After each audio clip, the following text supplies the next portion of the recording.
Realm presents The Vela Salvation, Episode 5. Hana Avet Medellina adjusted the collar of her black uniform, her fingers gliding over the 4 pips and thick embroidery. Her reflection in the mirror spoke to the ravages of the last 6 months. Little sleep, little appetite, little peace. She brushed her sheared hair. The next course of action to right what was wronged could only be reopening the wormhole. That meant getting Uzuchi to agree to work with her, a Gandesian commander. Damn you, Asala. Damn you. You know how much I dislike Uzuchi. She glanced down at her beloved Mia's picture. In it, she was smiling with her arms tossed over each of their daughter's shoulders. Mia's warm skin and bright eyes sparkled in joy as both girls dissolved into a fit of laughter. Happier times. Better times. She touched her dog tags and sighed. The resurfacing ache brought the hollow emptiness that had become all too familiar. Hana adjusted her uniform, looked back in the mirror, and stared at the woman reflected there.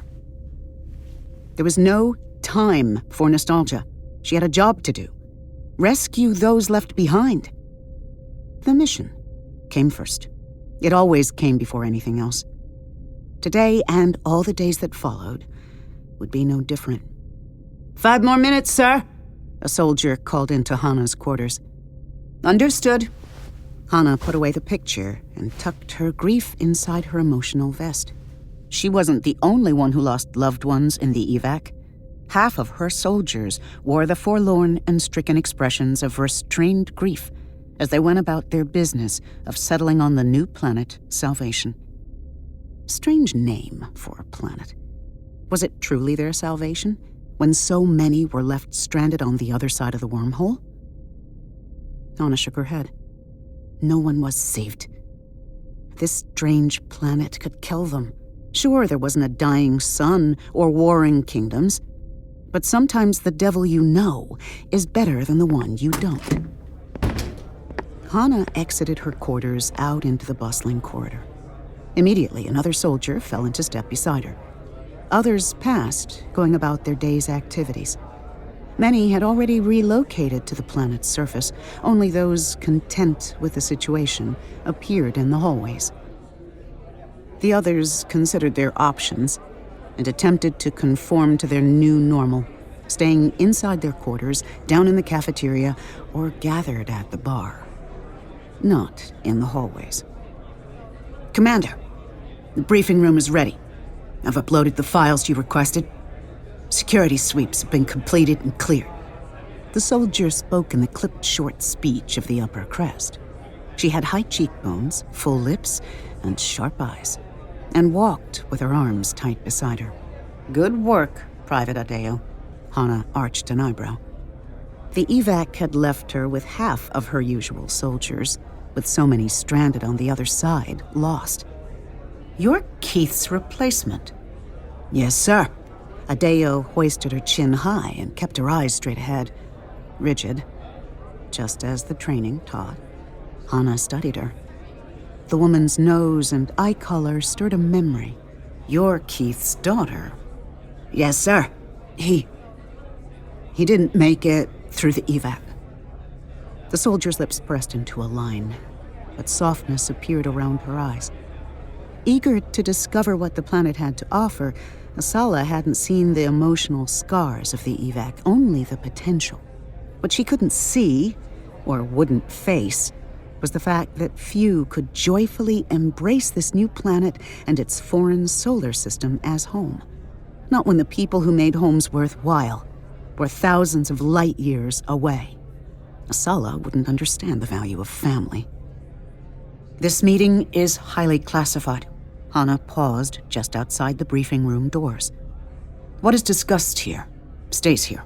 Understand? Yes, sir. Adeo nodded. Of course. In the fallout of the evac, information and who possessed it were key. Hana didn't want many people to know of her plans. Not until those parties needed to know, and she would judge when that would happen. The briefing room's doors opened to reveal a bright interior with clean lines and slick seating. Flat wall monitors consumed the right wall.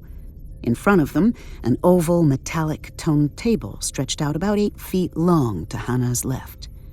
Black metal chairs circled the table and stood stark against the shiny top. A soft hum vibrated through the air as the computers embedded in the table switched on. "Call up the wormhole's coordinates." Hana sank into the seat farthest from the door. Only the window was at her back, giving her a clear view of both the door and the entire room. She wanted the table between her and Uzochi. It would be a physical reminder of their differences and Hana's authority. She could have gone to Uzochi's lab, but this meeting needed to take place on Hana's turf, reinforced by the briefing room's walls, metals, star charts, ship schematics, and the flags of the planets represented on the Vela. Adeo's gloved hands were a blur as she swept them across one of the screens. In their wake, images blossomed, pulling Hana back to the horrid day when Asala stole her from her wife and daughters. She could almost hear Mia's weeping and the girl's screams. Almost.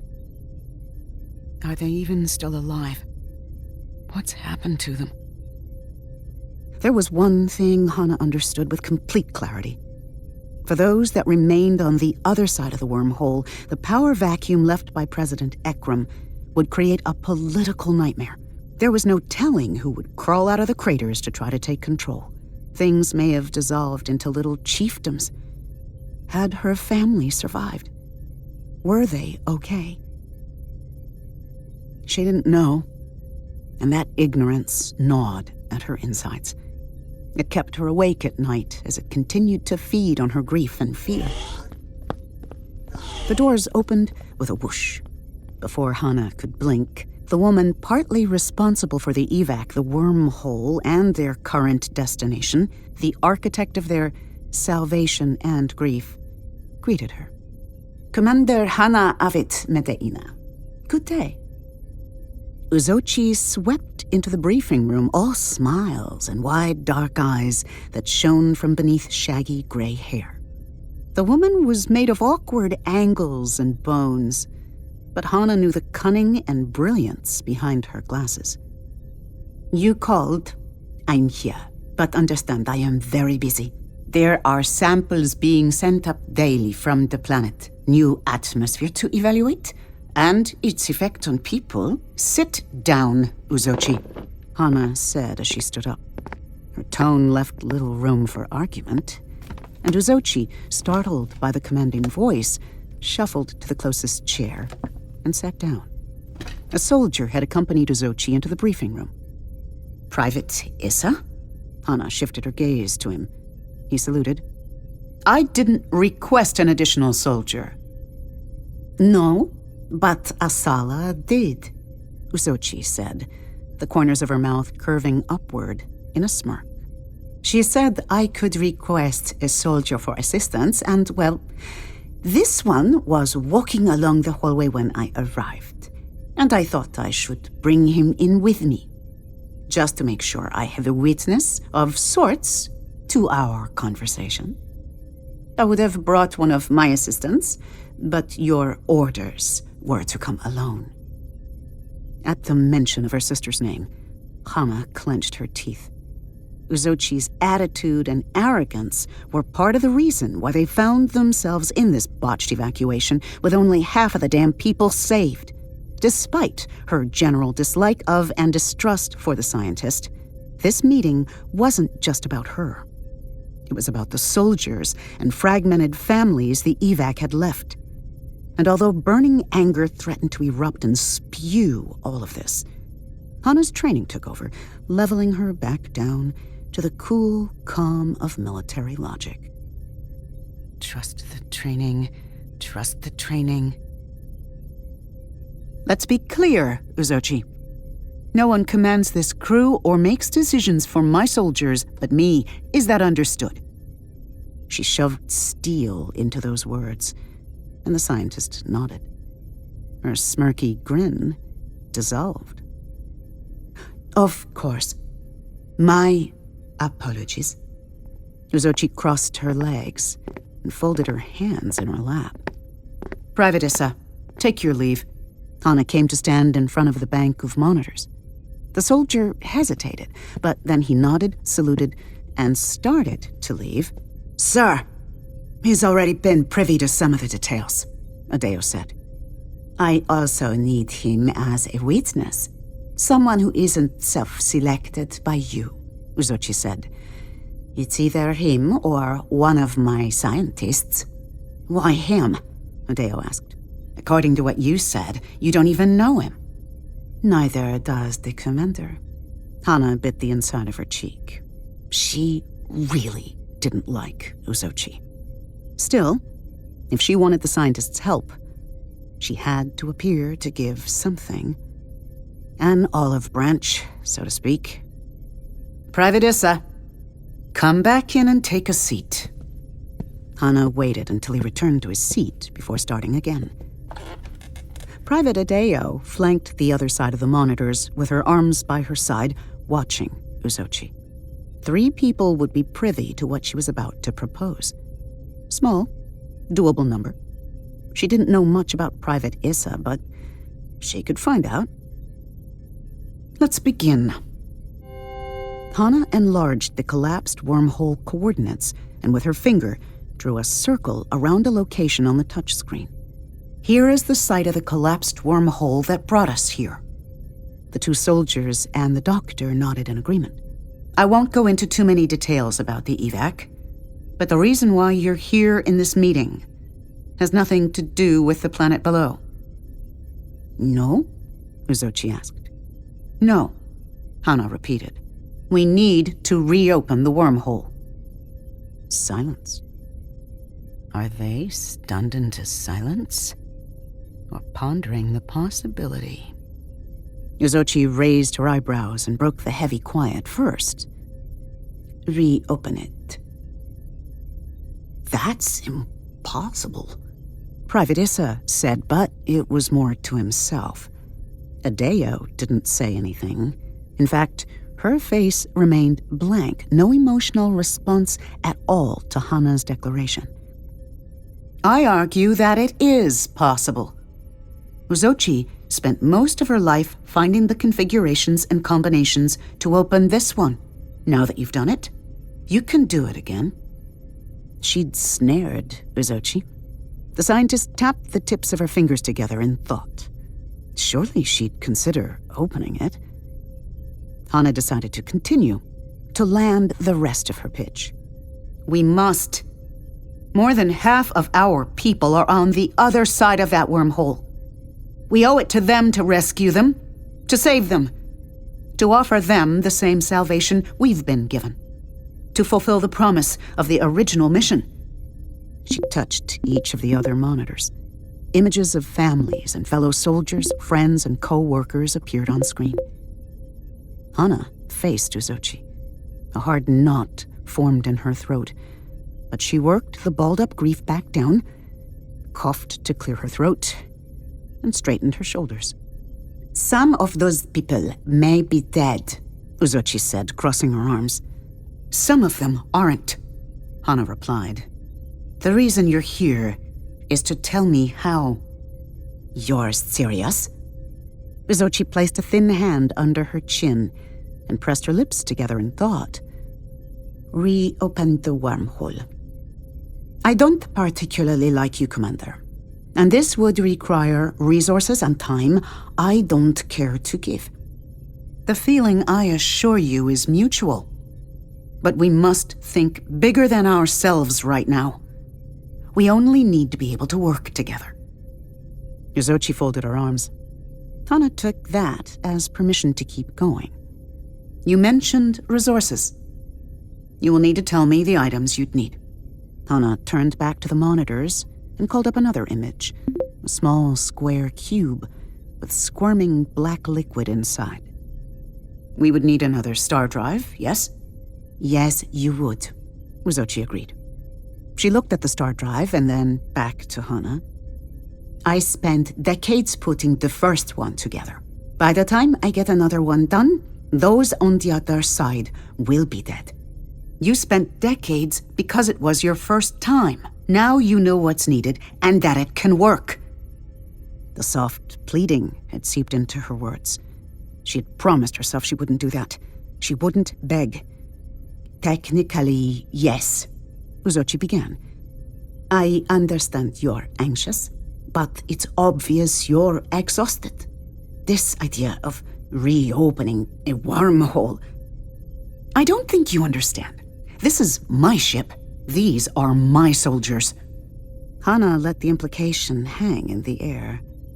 She placed her hand on the butt of her gun, letting her fingertips brush along its barrel. As you well know, I don't report to you, and I don't care about a bunch of conditions, Uzochi shrugged. True, you also didn't like how the evac went. You want to try again, because right now your legacy is in tatters. My people are here. Not all of them. Uzochi's gaze shifted from Issa to Hana and back again. We could get them all back, Hana said. You make a fair point, Commander. This exotic matter inside the star drive is also a component, Hana said, right? Yes, Uzochi confirmed. I'm sure it's much more complex than those two items. Hana stood with her arms akimbo. I asked you earlier if it was possible to reopen it. You didn't answer me. After several minutes of quiet, Uzochi spoke. It is possible to reopen the wormhole. It's true, the evac didn't go according to my plan, but all isn't lost. Tell me where you get the exotic matter. Hana's eyes burned with fatigue, but she refused to let them water. People might think she'd been crying, weeping for her wife and kids left behind. What people didn't understand was that all of her grief had been consumed by fury. Uzochi clucked her tongue. That may be a bit more difficult. Why? We will get you the supplies you need. Communicate with Adeo as to what is needed to get it to reopen. Wasn't all the exotic matter used when we opened the wormhole? Issa interjected, his voice cracking through the thick layer of tension. Hana looked to the scientist. Uzochi clearly didn't like the intrusion or the question, judging by her frown. She jerked away from Issa and looked up to the monitors. Hana found that interesting and marked it as curious. Besides, everything would be back to normal once she got her family back. Once she could inhale Mia's hair and feel the softness of her hands, hear the laughter and snark of her teenage daughters. Now that's a good question, Uzochi. Hana put her full attention back on Uzochi. If they couldn't get more exotic matter, then they wouldn't be able to power the star drive, and if they couldn't power the star drive, then they couldn't open the wormhole. Uzochi released a long sigh. There may be more exotic matter on another ship. What other ship? Hana asked. The only lab that could hold exotic matter was on the Vela. There weren't any other ships equipped for it, or so she'd been told. But it wasn't outside the realm of possibility that the information could have been kept from her. Uzochi waved her hands as if patting down Hana's outburst. We had another lab set up on a different ship as a backup in case something happened on the Vela. Something like what? Issa asked, interrupting again and making Uzochi scowl in return. A fire, an explosion, what have you? We wanted to keep the exotic matter in 2 locations to ensure we had enough if something happened to the initial supply. Is that ship on this side of the wormhole? Hana pulled up her wrist tablet and began searching for the ships that came through the evac. Yes, it's the Equilibrium, an old cruiser, Uzochi sighed. Show me where it is on the Equilibrium. Hana gestured to the monitor. She swept her finger across her tablet, casting the cruiser's blueprint onto the screen. Hideo skimmed through the illuminated ship outline. "There's no identified lab on these schematics." She looked over her shoulder at Uzochi. Uzochi laughed. "Because it's hidden." She pushed herself to her feet and joined Hideo and Hana at the monitors. Using her finger, she highlighted in blue the secret entrance to her older lab. "This is the location of the exotic matter. Security codes? Special keys to unlock the container?" Hana suppressed the thrill that shot down her spine. She couldn't get too excited, not yet. She had to retrieve the exotic matter. "Of course. I can gather all that information for you," Uzochi said. "Have it ready by 0600 hours. I will come by your lab at that time to retrieve it." Hana gestured to the door. "Private Hideo will be your contact if anything should arise between now and 0600. Uzochi opened her mouth, but then closed it as if changing her mind. Instead, she said, "I will see you at 0600. She bore a strange expression, a mixture of glee and concern as she headed for the doors. She looked back over her thin shoulder at them before exiting the briefing room. Private Issa followed, but he too gave Hana a puzzled look as the doors hushed closed. A shot of fire bolted through Hana at the notion that at last she could start the journey to reuniting her crew and her family. She would mend the tear between this group and those left behind. She could help people heal. Maybe she could too. "Hideo, call up those active soldiers who survived the evac." Hana went to her seat and sat down. She placed her elbows on the table and tented her hands. Time to put a team together.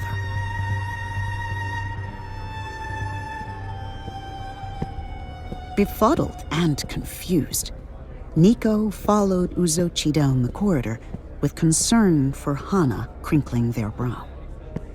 The Gandesian commander shouldn't have been conducting briefings, but rather been in a medical sickbay being fed sleeping medication. Those dark circles around her eyes could have been made with a black marker, and her sharp, sudden movements and even shorter patience were indicators she hadn't slept in a long time. They understood that horror firsthand, but had thought all would be better on this side of the wormhole. Hadn't Asala risked everything to get them here? Hadn't she sacrificed everything, including their father, them? At least that was the reason Niko consoled himself with at night. Asala had to have done it for the greater good. It didn't really offer any comfort. Nothing did. The head, the scientist, muttered to herself. The great and brilliant Uzochi, Lee's former supervisor and colleague. How did she feel knowing her life's work was only partially successful? To risk so much, to devote so much, and to have it all ruined by meddlesome others must have left a bitterness in her mouth. Did she feel cheated? Betrayed? Hana had pressed that button during the meeting. She'd yanked on Uzochi's desire to do it right. If it meant reopening the wormhole, well then so be it. They wanted that too. The question of the exotic matter seemed strange. They were almost certain all of the exotic matter had been used in the evac. Uzochi hadn't asked them to come back to the lab with her, so they kept their distance. The 3D body presenting as Tariq Issa managed to keep them incognito. But they hadn't expected to get swept along into the conversation about reopening the wormhole. Of course, they wanted to reach Hana to find Asala. They had to know why this happened. Why had Asala killed their father? The briefing with Uzochi had given them so much more to consider. Overhead, views of the new sky shone through the skylights. Foreign stars and 2 moons came into view. This new space intrigued them. But they also had a mission to complete, a personal one. Wasn't that what they risked their life for? To demand Asala answer for her actions, for murder and abandonment? They hadn't expected those on this side of the wormhole to still require salvation. The evac had been one of the worst nights of their life. They understood the grief the commander tried to keep hidden behind her stoic mask of authority. After all, they'd been robbed of everything, and all due to Asala. No doubt Hana had similar questions, and maybe she'd had those conversations with Asala already. Hence the hush-hush meeting. 6 months had passed. A lot could have happened in that time. Clearly, Hana had other options besides building a new life on the planet below. Reopening a wormhole required exotic matter and large quantities of it. Where would Uzochi find the quantity needed? Yes, Niko heard the scientists discuss the possibility of more exotic matter stored on the Equilibrium, but a secret lab on an old cruiser seemed difficult to believe. They couldn't deny that a little spring of hope bloomed inside them at the possibility, despite the cold, logical part of them that couldn't quite believe it. Still, if it was possible to be reunited with Asala in their real body, they wanted to know. Uzochi put her eye to the scanner. Identity confirmed. Enter. The doors to her lab yawned open. Niko followed her inside. This lab was the exact opposite of Lee's, the one they had left their real body in. Here, the lab buzzed with activity. It was bright and clean, alive, functioning. A handful of assistants sat at computer stations, and 2 more wore protective goggles, gloves, and masks in self-contained cubicles several feet from the consoles. They performed small experiments, took notes, and conducted their own work in an individual fashion. No sounds emanated from those 2 cubes. The soundproofing and vacuum-sealed space kept them separated from the others. What are they working on in there? Uzochi, one of the scientists approached her.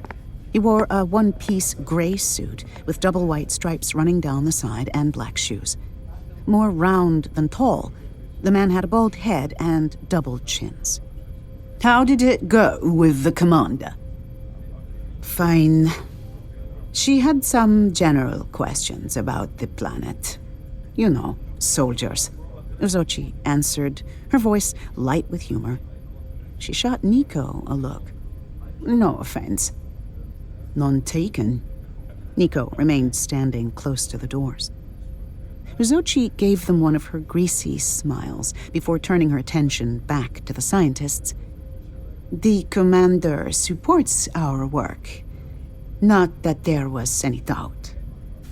She adjusted her sleeves and walked around to one of the computer stations. Now, show me what you found. She waved the scientist over to her. Aldebaran, come. Look at this. He went to her with a quick nod. Once he reached the console, the round, short man stood off to the side with his back to Niko. He and Uzochi bent over the embedded screen and spoke in hushed whispers with their heads together. The other 2 scientists continued working. Niko noticed they had earbuds in their ears and didn't seem to notice their presence. So focused on their individual projects and work, they probably assumed that if Uzochi didn't want them there, they wouldn't be. After fighting with Hana to keep them, it may have seemed silly to eject Niko from the lab. Either way, Niko found it suspicious. Why didn't anyone acknowledge the soldier in the lab? From their position by the doorway, they listened and gathered intel. If they kept guard, they could also observe Uzochi's actions. Hana mentioned one bitter truth during today's briefing. The wormhole evacuation had been a grisly mistake. People dead, others abandoned, the guilty left behind. But not everyone wore that label. It had been messy on a galactic scale. "While you were away, Asala contacted you," one of the scientists said to Uzochi. "And?" Uzochi put her palm in front of Aldebaran's face to silence him and looked up from the computer. "They discovered something unusual on the planet. She wants you to take a look at it and give some feedback. She's sending up a sample." "Did she say what she discovered?" Uzochi ran her hands through her hair, pausing to hold it back from her face in a look of annoyance. "Plant? Animal? Unknown?" The scientists shrugged. Communications weren't that great. Parts of her message were compromised. "I can go back through it again." "How long ago was this?" Uzochi released her hair and put both hands on her slender hips. She closed her eyes, mumbled something Niko didn't catch, and then opened them. "About an hour ago." "It may be here by now." Uzochi pointed to Aldebaran. "Get the containment equipment. We have no idea what the hell she's sending up here. I don't want something horrible set loose on this ship." "Yes, ma'am." Aldebaran sighed and started for the rear of the lab, opposite the self-contained cubicles. Niko's heart leapt at the name. Asala's on the planet's surface. That explained why Niko couldn't find her on the ship. She'd gone down to the surface.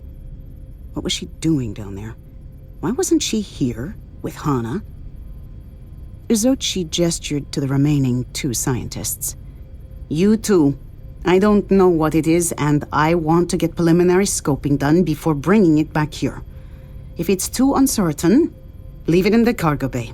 We have too much here to contaminate our lab. I'll get the scanner. It's probably another plant. With crops output reduced by up to 40% in some places, I bet Asala has sent up some plant to see if it's edible.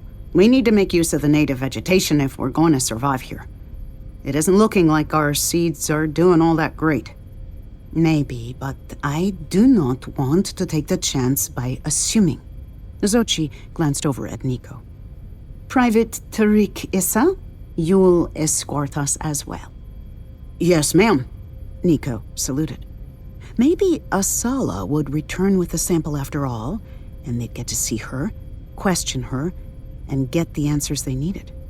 Seeing her would be a gut punch, but knowing she was still alive was a relief. Aldebaran's arrival wrenched Niko from their thoughts. "I brought 2 different containment devices, one for plants and the other for a small animal.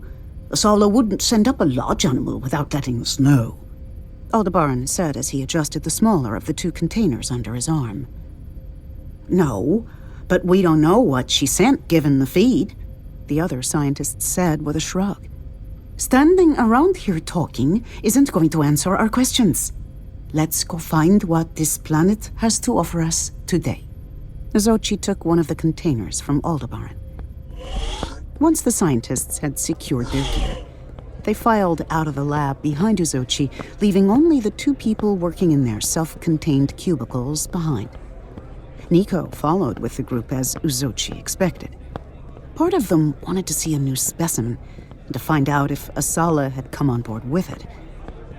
The other part wanted to go back into Uzochi's lab and look around, get more information about reopening the wormhole. Maybe Lee could help from the other side to reopen it. Nothing had been left in Uzochi's old lab that Lee now occupied, but now they had a chance to get valid, good information. Decisions. Excitement spread through Niko. They passed soldiers and citizens alike, all going about their day as if nothing was amiss. Didn't they know they had left over half the population in a crisis? Didn't they leave behind family, friends, fellow humans? How could they just exist, as if none of that mattered or happened, was happening? "Private Issa!" Uzochi shouted, snaring their attention. "Stand guard here. We want to expose as few people as possible. Aldebaran, let's go." Cargo Bay 14 sat nestled in the crevice between larger bays that housed starfighters and racing darts. The Vela had several cargo bays. Some housed food and supplies, others smaller ships and weapons. Cargo Bay 14 held a different kind of cargo, and Niko wanted to peek inside. One of the scientists, whose name Niko didn't know, remained outside the door with them. The man fidgeted and kept his fingers in his mouth, biting non-existent fingernails. Like Aldebaran, he wore a one-piece gray suit with double white strips along the sides. Taller, leaner, this scientist had bright blue eyes and short, buzz-cut hair. He smelled like sweat and fear. "Are you worried?" Niko asked to break the thick silence. "About the sample? No. He waved as if pushing the foolish statement aside. "Then what?" The scientist hugged himself and gave a half-hearted shrug. "Dunno. It's a feeling, it's stupid, and I wouldn't ever say this to Uzochi, but it's like we don't belong here. Like when you put your shoes on the wrong feet. You can just tell without looking because it doesn't feel right. And us being here on this planet doesn't feel right." "It doesn't feel right," Niko repeated. "I know. I'm a scientist, and feelings aren't evidence." The scientist chewed on his lower lip. "Forget I said anything." "Forget I asked." Niko offered a smile. They didn't expect that answer. "This might be a while, so bathroom break." "Sure." Niko retreated down the short hallway, made a left, and headed down the corridor in the direction of Uzochi's lab. While Uzochi and the others spent time containing the sample and attempting to get preliminary data on it, they had time to gather intel at the lab. Niko fast-walked back to the lab. As they reached the doors, they remained closed. They didn't recall Uzochi locking the lab, so it must have been automatic. They looked at the security panel. Standard biometric security, nothing fancy. They could bypass the biometric and keep the alarm from sounding. Niko removed the paneling beneath the eye skin. They wouldn't be able to unring that bell if they made a mistake and the security alarm blared. The last thing they needed was to be outed. They still had to talk to Asala. Priorities. First, wormhole intel. Typical Ganda technology mixed with old freighter tech. With nimble fingers, they took the green wires and switched them with the cobalt ones. Time stretched. The synthetic body didn't sweat, but the anxiety crawled over them like 1,000 ants. At last, the doors opened, and Niko rushed inside. The self-contained cubicles stood empty. Break time for them too, I guess. Finally, some good luck.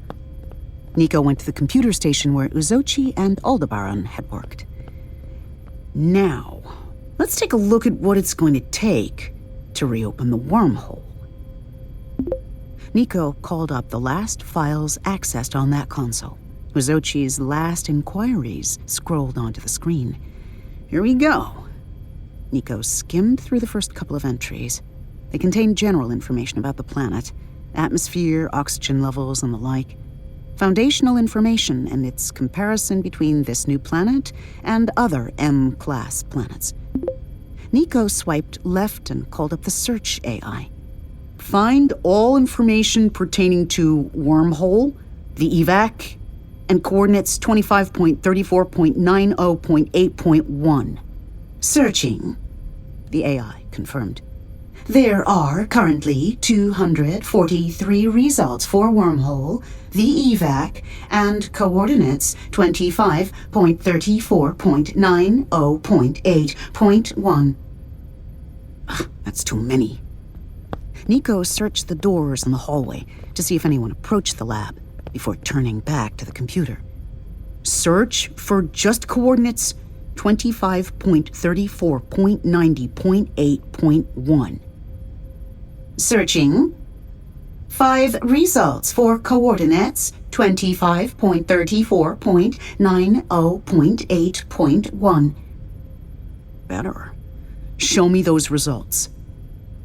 The screen winked out and then blossomed with the 5 results. Niko clicked one labeled private and marked with a security block. They quickly broke the feeble attempts at security and opened what appeared to be the work diary of one Uzochi Ryota. By the stars!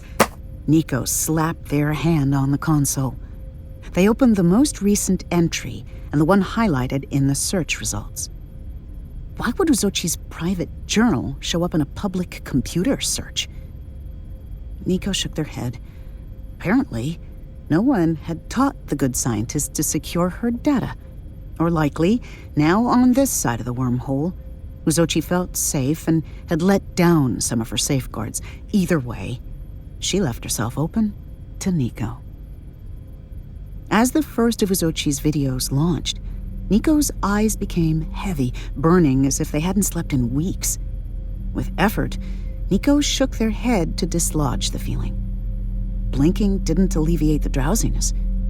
The arm stiffened for a moment, then started working again. What is going on? With renewed focus, Niko returned to investigating Uzochi's entries around exotic matter and reopening the wormhole. On the video, Uzochi said, "The commander wants to reopen the wormhole at coordinates 25.34.90.8.1.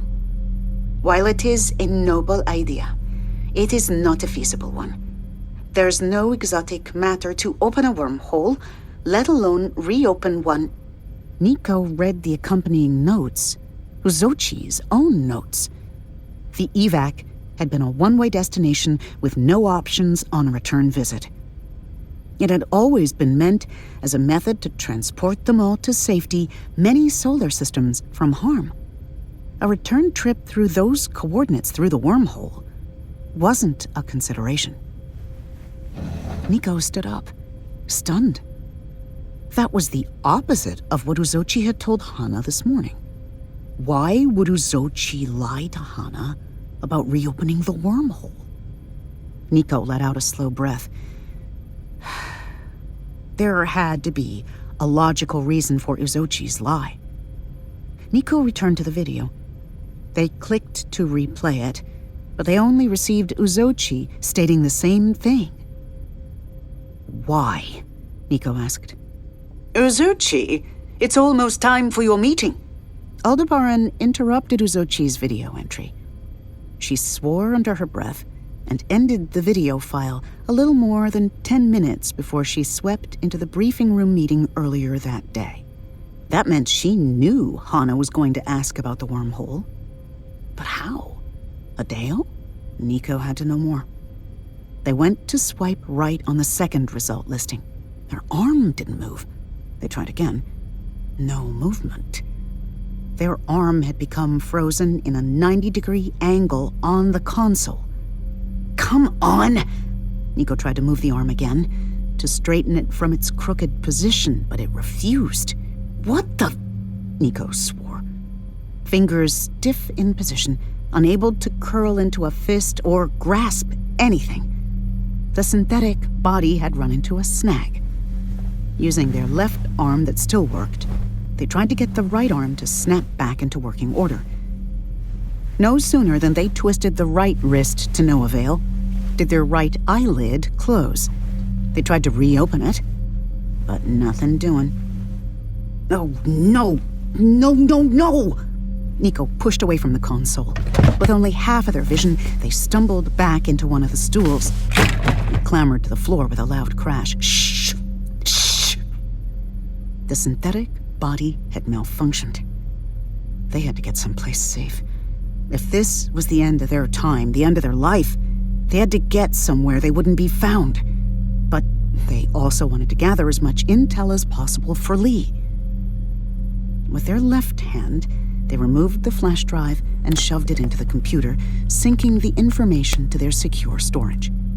Once they removed the flash drive, they shoved it into their pocket. Only those 5 video entries, but they would have to do.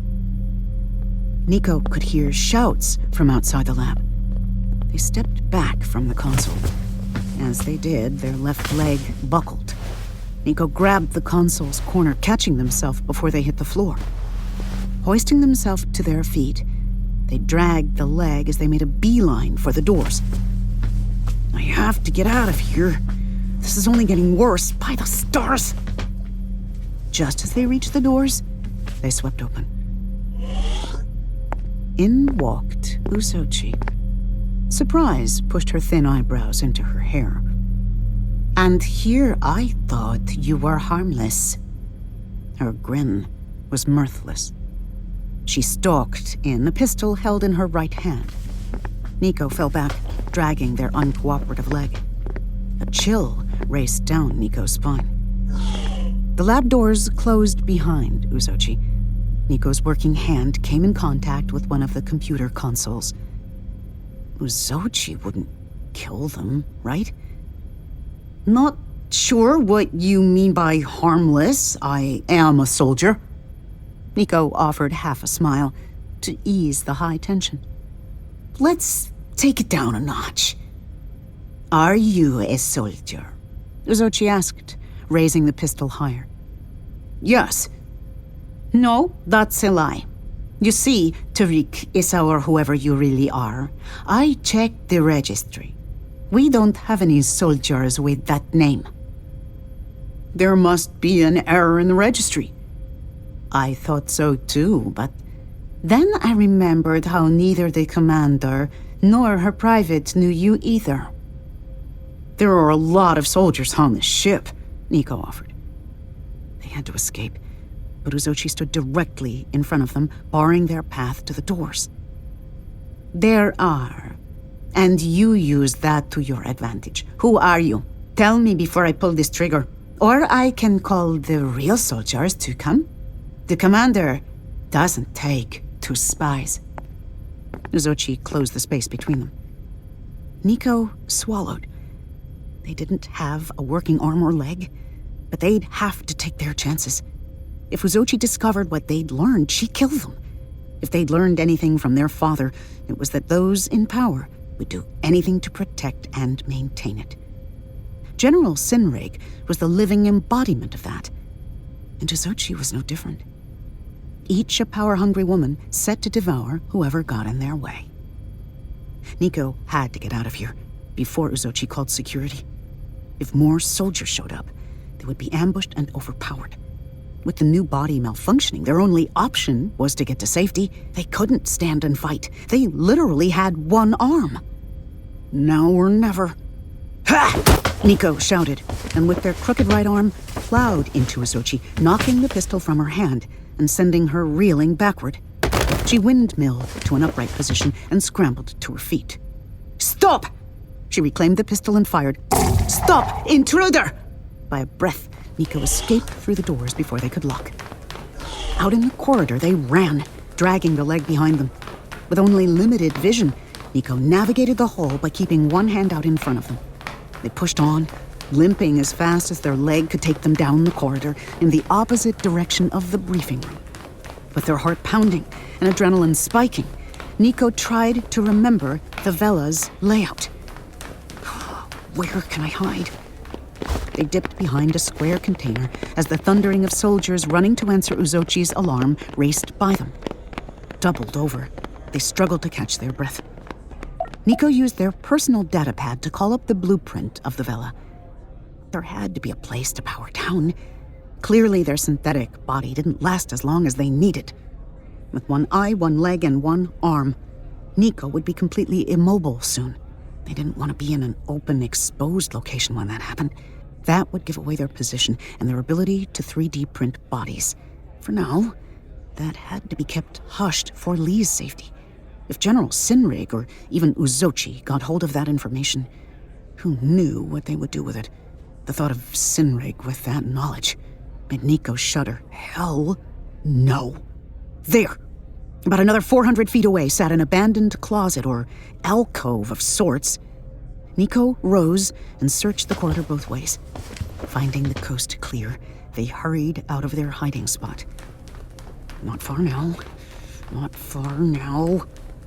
They rounded the corner and reached the hidden alcove and the closet behind. It reeked of old water and feet. But Niko dragged their body inside the damp, dark space as quickly as they could. No sooner than they were hidden behind the front-facing hatch, Niko's other legs stopped functioning. They crashed to the floor, unable to stand. They struggled to haul the rest of their body with their left arm into the closet. So heavy. Grunting and cursing their luck, Niko managed to get the hatch's lid replaced and the closet door shut. Now in the dark, the soft machinery's humming reminded Niko of nights spent working in engineering. Except for the dark part. They released a breath of relief. Niko went to sigh, but their lips wouldn't move. Speech system failed. Great. It was then that Niko realized the closet wasn't dark. Their eyes had stopped working as well. Great. This is just great.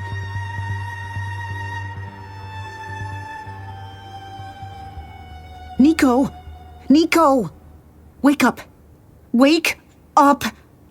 Lee's strained voice burrowed through the yawning, infinite darkness and wrenched Niko into the light.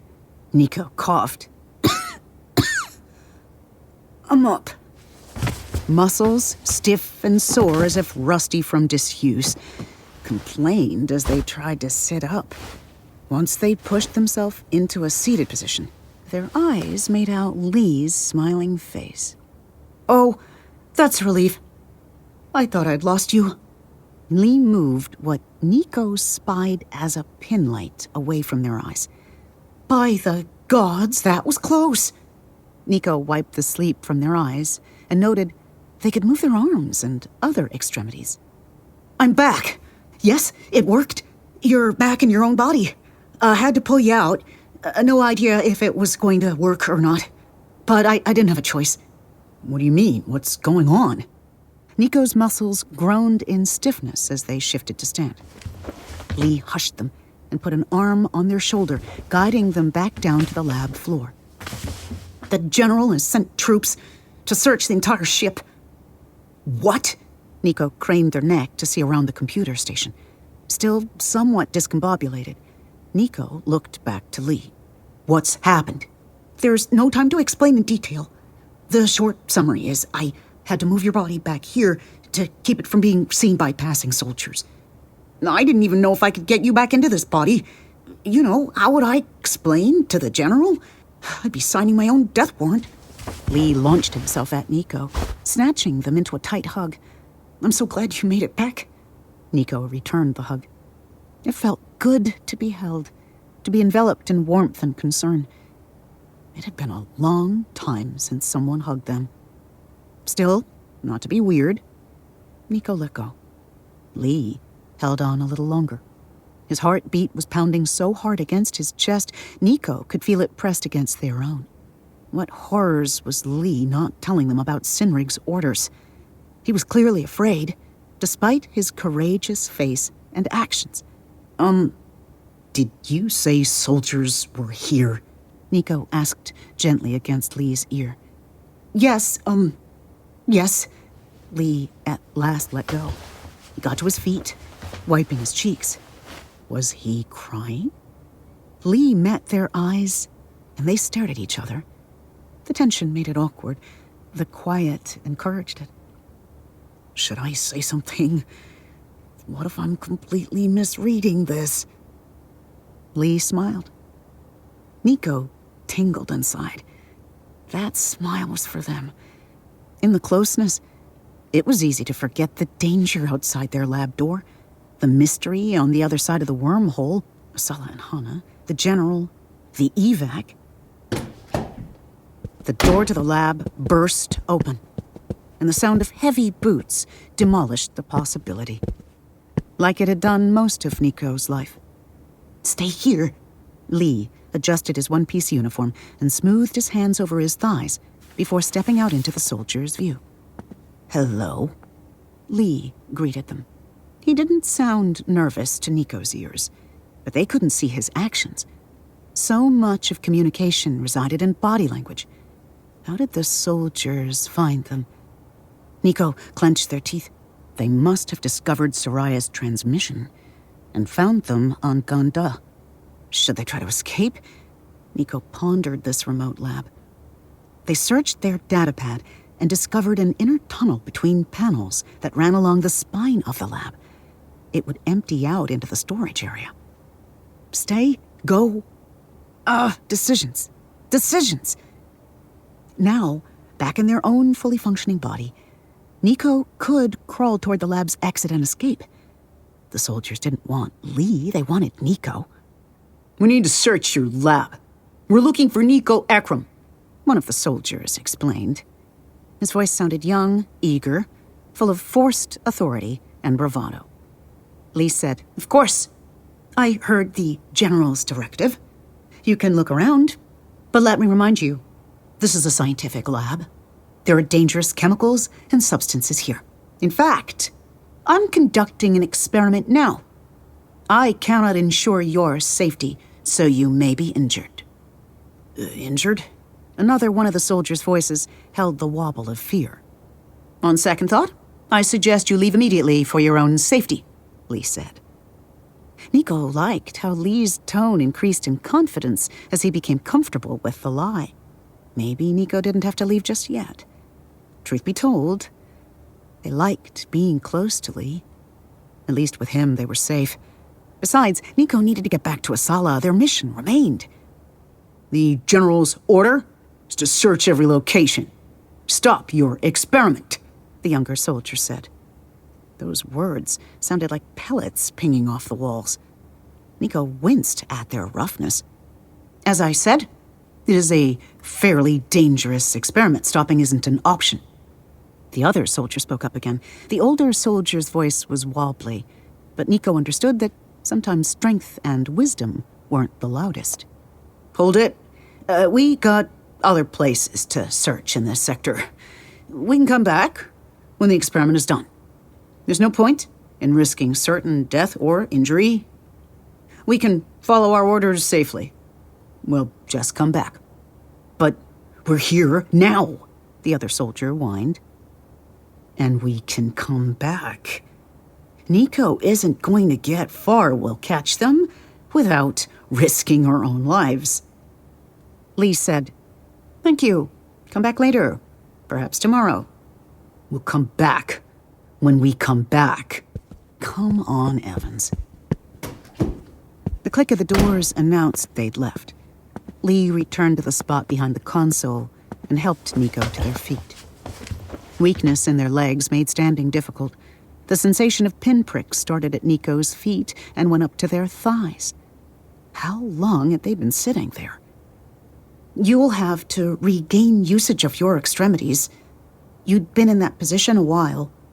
I would have kept you on the couch with the inflatable intermittent pneumatic compression devices on both arms and legs, but the general started sending out squads and I couldn't risk them seeing your body."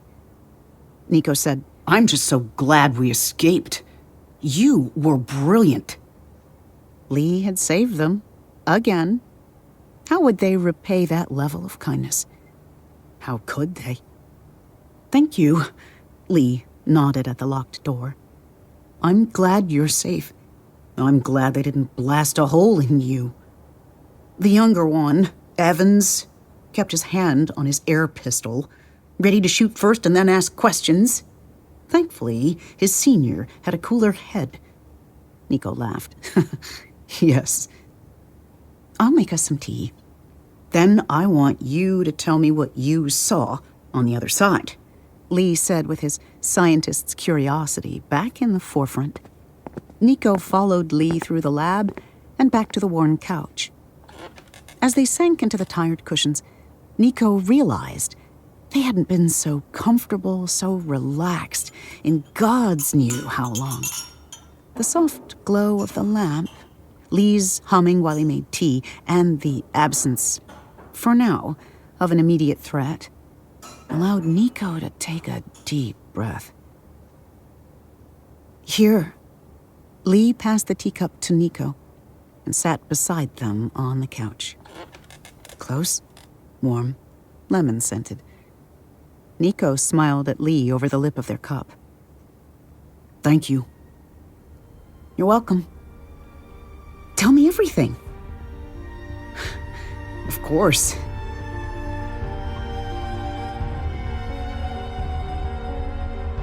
You're listening to The Vela Salvation by Nicole Givens-Kurtz, starring Robin Miles. Produced by Realm, your portal to another world. Realm, listen away.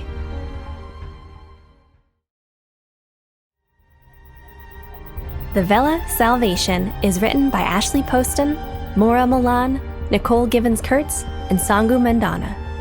It is produced by Rhoda Bilyeza and executive produced by Molly Barton.